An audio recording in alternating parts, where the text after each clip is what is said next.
Hawthorn Town Hall, where Burundova Council has very kindly let me put up all the most of the kites that we've been making over the years.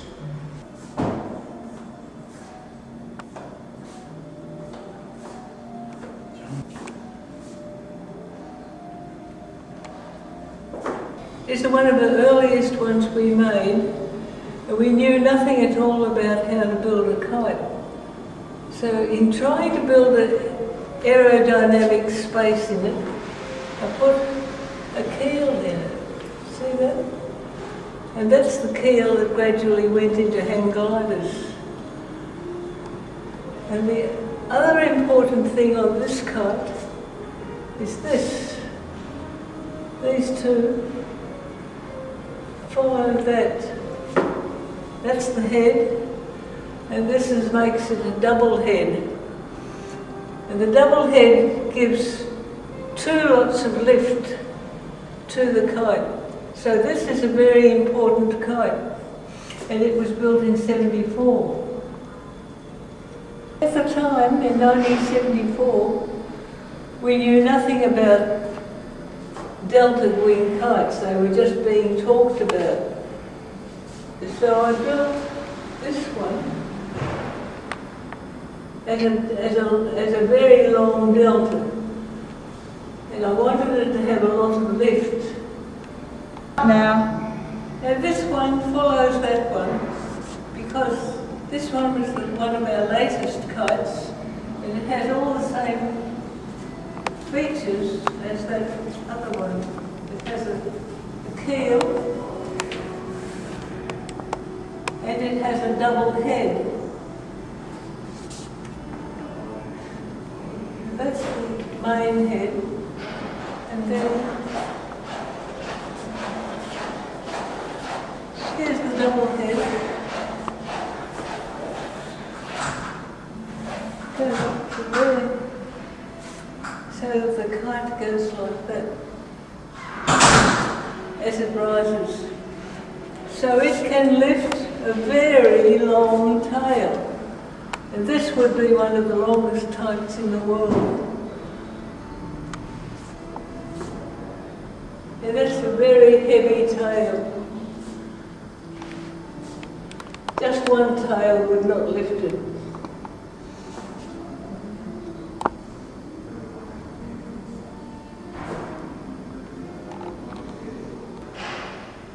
When we began with kiting, I knew nothing about delta wing kites, except that I do know they drop war supplies to the soldiers in New Guinea.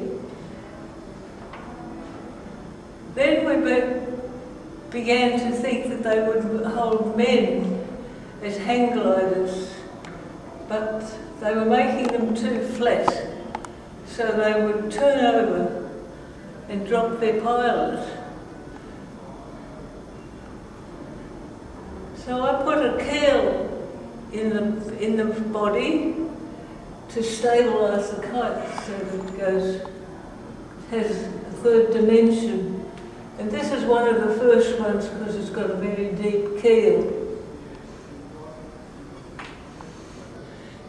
This one is the way that hang gliding was in 1975, I think.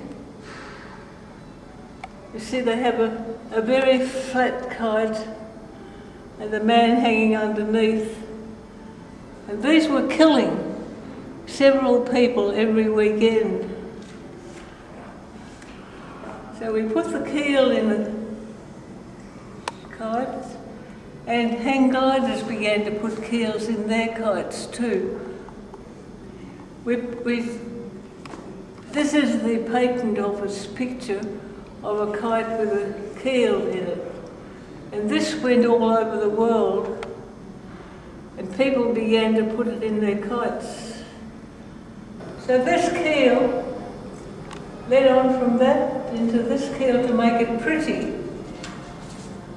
And I made a lot of those and sold them. Well, around about 1975 or 6, contender over in Tasmania began to make this new fabric, which is sailcloth. So we bought sailcloth and made the kites. If we had any kites at all, I was a design student under Gerard Herbst, and we began always with a centre line and a circle. So I began that kite, or a cotton version of it, was made in the same fabric as these kites. So I had a round kite, and not knowing what to do with it, I put points around the edge, but 8 would not fit, so I settled for 7. And this was good luck, because it put the spread of the kite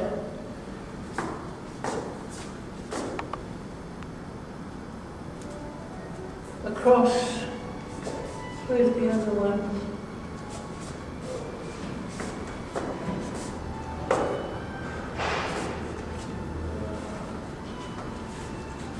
Across there.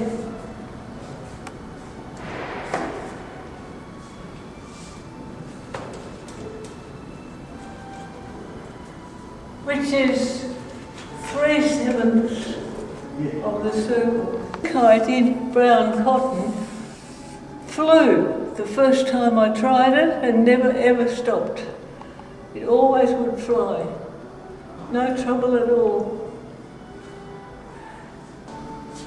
Well, this is just a pretty one because the clown wanted to be on a kite. So once again we have the 153 degrees between the stretch point and the centre of the kite. 50, 50, 50 is 150, which is nearly 153. And so this kite flies perfectly because that is the magic number. Right, the important thing about kiting is to have 2 kites, one stabilising the other. You can see that that is one kite and that is another one, so I have 2. And that is what Hargraves did with his box. He put 2 boxes, one behind the other, and then they were stable. And that is the whole thing about it. If you put 2 together, you have a stable kite. So most of these, so that is stable. But this kite is a sled. It's just simply a piece of fabric from there to there with 2 supports, 1, 2, and it flies from a bridle point out here and one at the other end. If we look at these kites, you can see that all of them are not single kites, they are all double kites. Every one of them has a kite and a tail, about the same size to match it. Except this one has a long tail, so it has a double head.